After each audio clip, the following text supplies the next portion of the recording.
So Kamala Harris fanboy gets owned by Caitlin Bennett over at Liberty Hangout, and you guys, this video is going viral right now. I haven't watched the whole thing, so we will decide whether or not he officially gets owned at the end of this video. Now, before we jump in, welcome back to the channel, everyone. Thank you all for being here. If you could please really quickly smash that like button for the algorithm, I would greatly appreciate it, as it does help the videos reach more people. Also, if you guys could please take a quick moment and join my locals community. There is behind the scenes content and more over there. It is free to join with the option of contributing monthly if you would like. Thank you to everybody that is over there already. So you guys, the video is called Kamala Harris Fanboy Gets Owned. As always, link to the full video will be down in the description below. Let's jump in. Kamala Harris? I think she's got a bright future. Okay. I'd like to have her, realistically, I'd like to see some real concrete answers out of her. Okay. I haven't heard anything concrete, but I think she has a bright future. So something that is concrete is that she would like to ban AR-15s with the use of an executive action if Congress didn't pass any type of gun control to do so within the first 100 days of her taking office. Is that something you would support? Yeah, absolutely, I'd support that. You guys, these are the same people that are calling Donald Trump a fascist and he wants centralized autocracy. And yeah, it's basically just complete projection at this point. These people are authoritarians. That is absolutely authoritarian what he's supporting right there. Why? Because those are weapons of war, and unless we're trying to overthrow our government, we don't need them. So which branch of the military uses AR-15s? I didn't say that the branch of the military used AR-15s. I said they were weapons of war. What war did we use them in? Again, they're just weapons of war. What is a weapon of war? What do you put in that category? How do you name that category? Well, you know, any kind of weapon that you can use that you don't need to specifically, realistically reload every 6 rounds. Something that you can do mass destruction with. That, you know, honestly, like an AR-15, where you can do mass damage in schools and mass damage to people in any other kind of war. So AR-15, essentially a semi-auto rifle version of, you know, there's full auto versions of it that the military does use, but it is a semi-auto rifle, meaning you pull the trigger once, 1 round fires, and then you pull the trigger again, another round fires, right? So it reloads automatically, but it is semi-automatic. I'm saying that right? Anyways, weapon of war. You can say the same thing about a 1911 pistol or a Glock or all sorts of shotguns, all of these things. You can say that same argument if you would like. His bottom line is he just doesn't like it because it's black and it's spooky. Bottom line. And really it's more of just an excuse. It's more of just a fake answer because he saw him kind of squeeze in that, oh, anything more than 6 rounds. So now he has a limit. He has a limit and says, okay, anything over 6 rounds, you don't need. And the more you unpack with these people, the more you unpack throughout the conversation with anti-gunners, they often will go even more and more and more restrictive because their end goal is usually just banning weapons outright. Bottom line, full confiscation, banning any civilian use, and these answers are kind of just a cover for that. Can you not do that with, let's say, a handgun, a Glock, a 1911? Right. You can do any kind of damage with 6 rounds. That's why you only need 6 rounds. Why do you need? So we only need 6 rounds. I didn't say we only needed 6 rounds. That's not what I said. You're putting words in my mouth. Well, that's why I was asking. I'm not trying to put words in your mouth. That's why I clarified with you. I'm not saying. He did just say they only need 6 rounds. So he's not even remembering what he's saying 2 seconds after he says it at this point. Fake intellectual right here, you guys. Oh my gosh. This guy said this. I'm clarifying, so we're not fake news here. I didn't say that. Do you think that there should be only 6 rounds, or what's the limit for you? I didn't say anything about a limit. All I'm saying is that, yeah, specifically, because we don't necessarily need anything more than 6 rounds for personal use. If you want to go hunting, go hunting. Okay. But, you know, for weapons of war, like an AR-15 or, you know, anything bigger than that, specifically speaking, I don't think you need anything like that for sport. Okay, what about self-defense? I mean, don't you think 1 would do it? 1 round? Bullet? Yeah, don't you think 1 round would do it? Okay. Now, I didn't say 6 rounds, but don't you think just 1 is okay? You guys, this is, at this point, he's owning himself. For self-defense? Yeah. You better be a good shot. Well, okay. You better be a damn good shot for only 1 bullet in a gun. I mean, is more than 1 person going to rob your house? Absolutely, that tends to happen, yeah. Getting mugged by gangs even, walking around downtown Cleveland. It's not a very safe area. I would want several rounds in my firearm. So yeah, You think more than one person is going to mug you at any given time? I think that is a possibility, yes. Well, so is lightning striking right now, but that doesn't mean it's going to happen. Okay. Okay, not as rare, first of all. What a bad argument. But I love how Caitlin's actually entertaining this insane response from this guy. This guy saying, "Oh, well, just one." I mean, saying just one round is so insane. First of all, one round doesn't necessarily take someone down. It doesn't kill them. You might hit them in the arm, whatever it may be. But these people think that because you have a firearm, they know so little about firearms. They think because you have a firearm, you are now John Wick. You're going to get a headshot, and that's it. That's all you're going to get. And then they'll complain about you actually ending the person's life, but that's another conversation.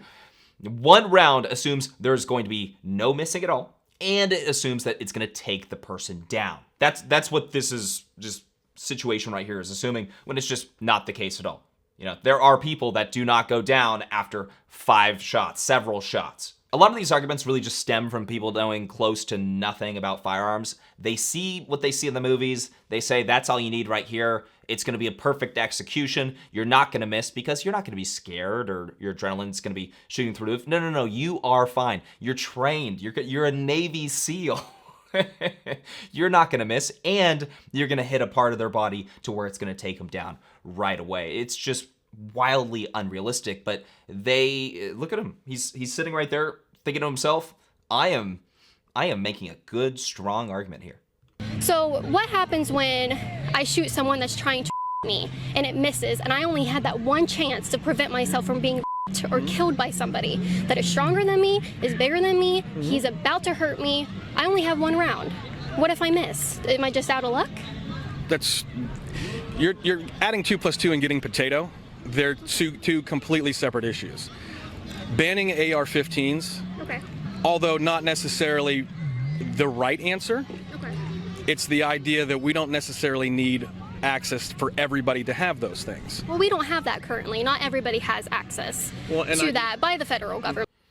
He got away from answering the question right there, because she was painting a situation in which, let's say, she misses. She has that one shot, she misses, there's a situation going down, somebody is trying to attack her, and he said, what was his answer was, that's 2 + 2 = potato. No. She's painting a hypothetical, and you're simply incapable of understanding that. Again, you guys, we're leaning towards this guy is completely owning himself. By state governments. Black market, yes, because gun control has shown not to work. So people do have access to that shouldn't. Do you think it's okay to ban someone else's property with the use of an executive action by the force of the government? Because when they ban that, who's going to come to your door and make sure you don't have those? Government officials, police with guns. Guns that we aren't allowed to have as civilians. How do we give that force and that power to the government to come and do that to us as private citizens? How is that okay? How do you stand for that? Nobody's specifically saying that anybody's going to come to your house and take guns. That's not what we're after. All we're asking for is safe ownership by professionals or by people who are trained and know how to use these, people that know how to lock them up. Banning them specifically to people like myself, who I have no professional training with firearms. I should not be allowed to own that kind of weapon of war because I don't know how to use it. Okay, this guy must have like an IQ of 60 or something like that. He's not even remembering what he's telling Caitlin throughout the conversation. He doesn't remember that he said, yes, I want to ban AR-15s. If you want to ban AR-15s, you want to take them from civilians. You do not want civilians to have them. There are tens of millions in the country. You're going to have to do something. There's a couple options there. Officers are going to have to show up to your door to take them, or you can grandfather tens of millions of ARs in the country, or at least semi-auto rifles, tens of millions of semi-auto rifles in the country.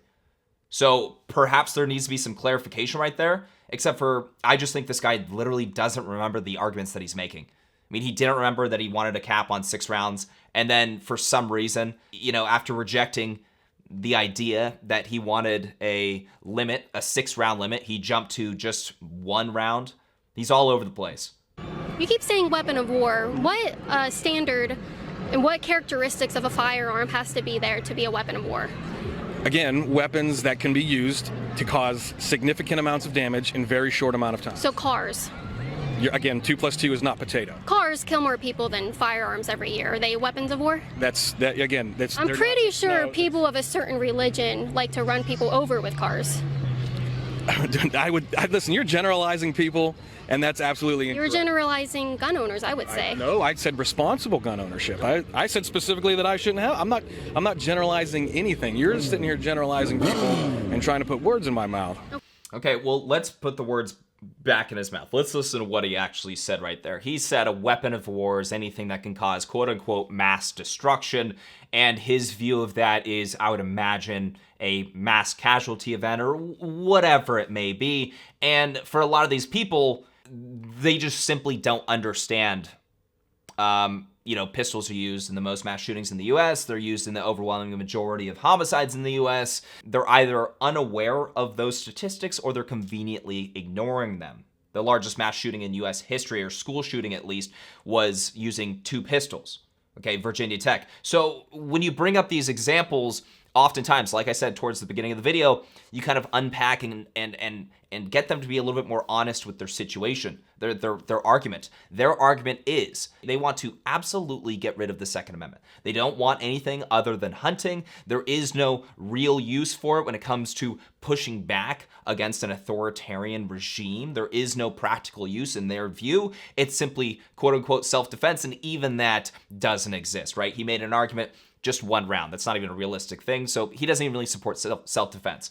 People like this, they think that the Second Amendment is simply for hunting, which I have no clue where they got that idea from. Probably endless propaganda telling them that, and that's it. A lot of these arguments are just kind of fake arguments. Mass casualty event, mass shooting, whatever it may be, you shouldn't have a firearm that can kill more than 1 person at a time. That's basically the argument here. So they want to ban pistols, they want to ban shotguns, they want to ban rifles, and as soon as something happens with a hunting rifle that they don't like, they'll ban those as well. So this is what I find whenever I do these videos. The overwhelming majority of the time, it is a wildly dishonest conversation.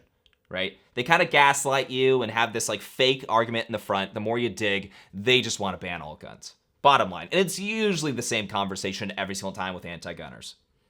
Okay. Because you think I'm going to answer a certain way. I'm not answering that. No, you did. And I think we got really good content. So thank you so much. Check us out at libertyhangout.org. All right, you guys. So that's it. I think that my conclusion here, okay, I would say that Caitlin, I think, did a pretty good job bringing up some important questions. She brought up, she brought up a realistic scenario where she would need more than 1 round. The guy brushed it off. It's difficult to get Jello to stick to the wall, and that's how a lot of these people are. You're trying to bring up certain questions and probe a little bit, and they're all over the place, as you saw right here. Honestly, I think the guy just completely owned himself just by acting like such a fool. For some reason, his strongest argument in this interview is 2 plus 2 does not equal potato. Don't even know how it applies to the conversation that he was having. Let me know what you guys think down in the comment section below. Did he get owned? Let me know. And if you guys enjoyed my commentary, please make sure to smash that like button. Make sure to subscribe if you're not subscribed already, and hit that bell notification button so you're notified next time I post. And I'll catch you all in the next video.